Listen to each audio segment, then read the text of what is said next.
funky house in itself, the genre died, didn't it? Yeah. And people were making the crossovers, but like at the time grime wasn't popping then. That would have been my most relevant crossover, but it wasn't popping like that then. Afro beats was a very similar sound. People like Silver did that transition very, very well. Do you get me? With me, it was like I went into finding my sound, man. Like I went into soul searching and all of that stuff there, because get me, when Funky House died, it kind of left me out there, and I was thinking, raw, man needs to find and develop a sound. Because I'm a producer as well, it's a lot harder to develop a sound when you're producing it as well. 100. So yeah, that's what man went away to do, and now man's back. You get me? There you go. There you go. So now you're back. What kind of sound are you bringing to us? Like, who's the new Brimey? Well, like, the new Brimey is a bit more calmer. He's not as loud as everyone would say I used to be. Yeah. Yeah. You get me? So I'm a bit more calmer, but a lot more focused. The sound is a lot more laid back now. It's more the rap R&B kind of sound. Yeah. Do you get me? So it's more of that now. Yeah. Yeah, man, things have just changed. I'm a bit more laid back, probably a bit too much weed or loud. Maybe you've grown up. Yeah, of course. He used to be a kid. He used to be a proper kid, like a proper funky house kid. Like people used to rate him. Girls wanted to be with him. Sure. Guys wanted to be him. Do you know what I mean? No, it was literally crazy. So, what point in your life was you like, okay, I'm a different man now, so things have got to change? I think it's when probably after I came back from Shipwrecked. Do you get me? And I said to myself, I don't want to do this reality TV show thing. I don't want to be this. Did it affect you? No, like the experience itself was one of the best experiences ever. Like, I can't replicate it. I wish I could. It was live. Do you know what I'm saying? But it's like when I came back, the doors and opportunities that I thought would open, they opened up in different ways. In what way?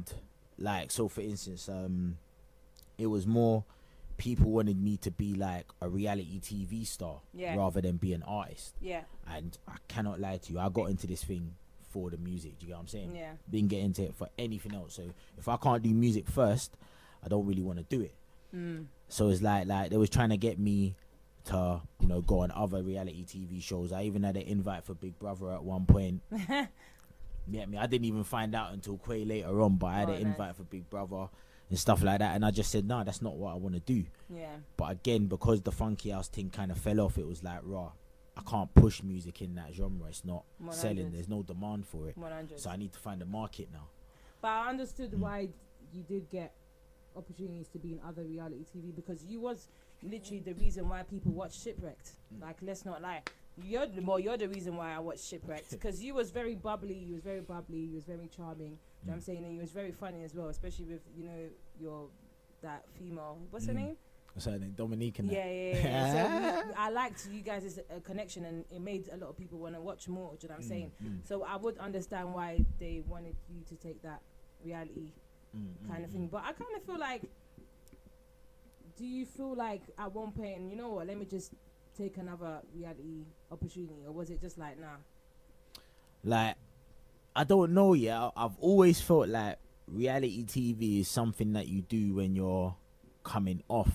Oh, right. Like, when you're coming off. I don't really think it's something that you should do when you're trying to get on. I think when you're trying to get on, you should be about what you're trying to portray, which is 100. my music. So that's what I feel like I should be doing. Yeah. Obviously, I've got a personality, and the personality will come no matter what I do. Do you get me? So people will always see Brimey, but I want people to see Brimey through the music first. Do you get what I'm saying? And what feedback have you gotten from your supporters, obviously, with this new Brimey?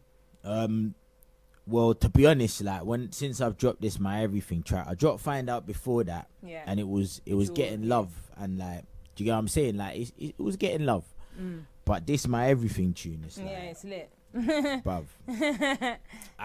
I didn't even know. It's like we was all talking about when we was in the studio. My management, Cappy and Shifter, Capital was supposed to be coming. I don't know where he is, but yeah, like when we was in the studio, to us at first it was Find Out. We was like, Find Out is the tune. This is gonna be the tune that takes over. Blah blah blah blah blah. Putting all the work in to Find Out and tear. But we sent My Everything to P Montana, Right. And he heard it and he was like, oh crap, like this is a it's tune. got a kind of Afro thing to it, you know. Yeah.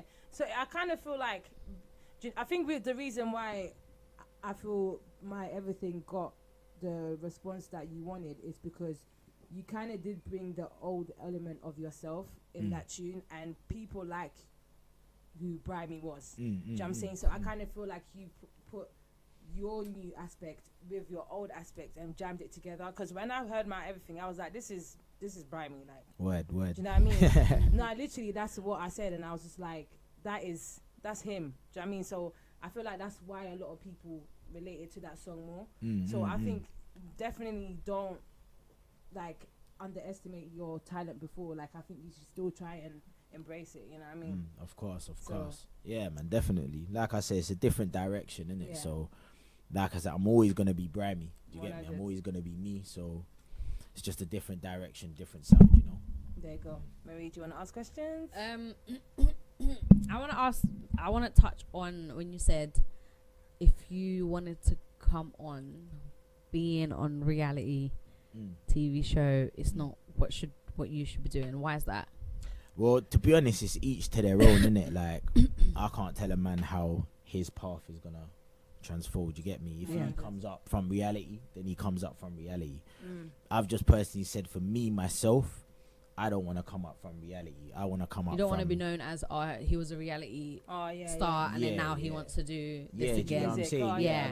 I don't want to be known as that. I don't want to be that guy that you know, like we like to see and talk, but when it comes to music, we don't really want to hear it. Yeah. Do you know what I'm saying? That's, like I said, here he is. Like I said, that's not what I got into this game for. Do you get what I'm saying? I got into it for music. If I can't do music, I don't want to be on TV and all of that. Do you get what I'm saying? There you go. So is music or nothing? Yeah. Music or nothing. So right I now, do want to play Find Out. So obviously, I want Marie hasn't heard the song, both of the songs. So I want her to I want her to kind of see the comparison to Find Out and My Everything, if you don't mind. Yeah, so of course. I think she will know what I'm talking about. So let me play Find Out now, guys.